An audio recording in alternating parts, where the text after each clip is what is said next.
Rebecca. Rebecca, I'm a fellow Utahn, and I've been using and enjoying your Easy Strength program. I have a 16-year-old daughter who would like to get involved in working with me. Something like Easy Strength, but geared to her specific limitations. She's paralyzed below the knees, plus her glutes are paralyzed. She uses both forearm crutches and is a wheelchair to get around. She's also very small for her age, 4'3" and 70 pounds. She has become less active as she's gotten older, and I'd like to get her started on an exercise program that is doable, but not too long, that she can do for the rest of her life and help prevent becoming weak due to such sitting. I was thinking overhead dumbbell presses, pull-ups, and or hanging knee raises on rings. We already have these in our garage, and we can adjust them to her height. I like where you're heading here with the idea of the whole suspension trainer system. I like that. I think it's the thing I like about suspension trainers. If something bad happens, just let go and get your balance. Or in her situation, she can just let go and be fine. I like that. She can do the ab wheel or planks from her knees if I hold her feet, but because she can't do bridges because of no glutes. Thank you. The legs are tricky, and I'm a little stumped for ideas. She does have strong quads, but weak hamstrings. Is there an exercise that targets just the hamstrings that she could do without having glute function? That she could do sitting or lying down. Weight-bearing exercise will help her out with bone strength, but she can't go long distances with her crutches before tiring out. So I was thinking a shorter distance with slightly weighted backpack. Rebecca, you're a good mom. So, I mean, every mom's a good mom, but that's impressive the way you're thinking this. She's also been doing archery from her wheelchair, and I was wondering if there's any specific exercises we can add to help build strength for holding and drawing the bow, or if you think just shooting the bow will be enough. Well, I got to tell you, Rebecca, first off, you know, a salute to you. That's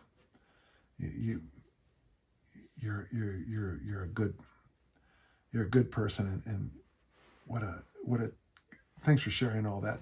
And I hope all the listeners heard what she's doing for her child, but at the same time, how she's thinking around the issues.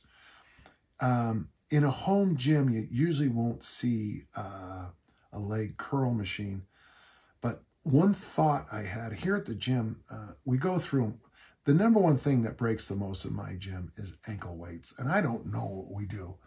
I have no idea why ankle weights can't survive my gym, but they're always spilling out that sand or whatever that stuff is inside. Here's a thought I had for her leg biceps and maybe some, anything else that might work out.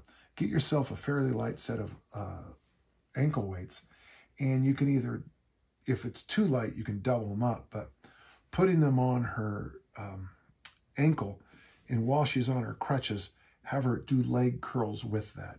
I would suggest before you do that, though, I would do at least 3 workouts of no weight leg curls. Because if you cramp up in the hamstrings, I don't know how you uncramp them. Hamstring cramps are right up there with some of the most miserable cramps you can have. So maybe 3 sessions of unweighted leg curls. And then if you can, if it works out, try the ankle weights. Now, obviously, there's things like iron boots. I haven't seen one of those in a long time. A friend of mine had them. And they were so old, the leather straps in them were just I think it was pterodactyl leather. So that's an idea straight off.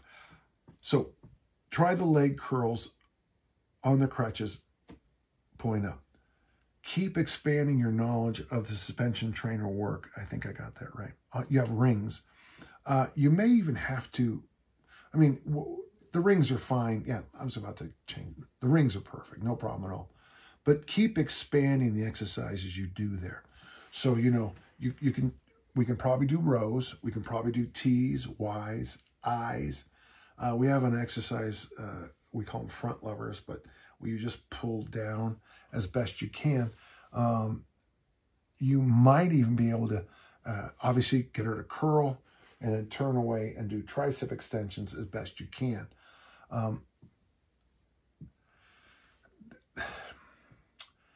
One thing I did, I have one of my students, and the video is here on my YouTube site somewhere. His name's Liam, a really nice guy. He's one of my students over at St. Mary's, and he's in a wheelchair. And one of the things he taught me, and it just made me very happy, is he uses loaded carries in wheelchairs for his wheelchair basketball athletes.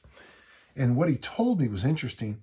He can see, and it was funny because when he demonstrated, it made total sense to me, is I wouldn't go too heavy at first, but he would have his athlete pick up something from this side and put it down on this side, at first just the basketball. And you can see how they compensate. So very often, the athlete will only pick up the basketball on one side because there's issues going to the left side. So he does loaded carries there. So for the wheelchair archery, one of my thoughts is if we could do any exercises involving carries, especially those. Now, these are going to be light medicine balls. I mean, light. I can't even define light for you. I mean, you might want to just start with a basketball or any ball you have. You pick it up and you put it down on the other side, pick it up, put it on the other side. Over time, obviously, we're going to do progressive resistance exercise, and we're going to chase some heavier loads, again, within reason. With her weighing only 70 pounds, you might be able to get away with, just very light loads for a long time, But experiment with some ideas. And then when you go to archery practice, try, this is what strength coaches, this is what we do for a living, okay? Ask questions about, like, for example, as she pulls, where does she feel unstable? And then try to find those positions. And then over time, we can sprinkle some exercises that help with those specific issues. Rebecca, I'm easy to find here in Utah. I'm at your service if I may. Okay.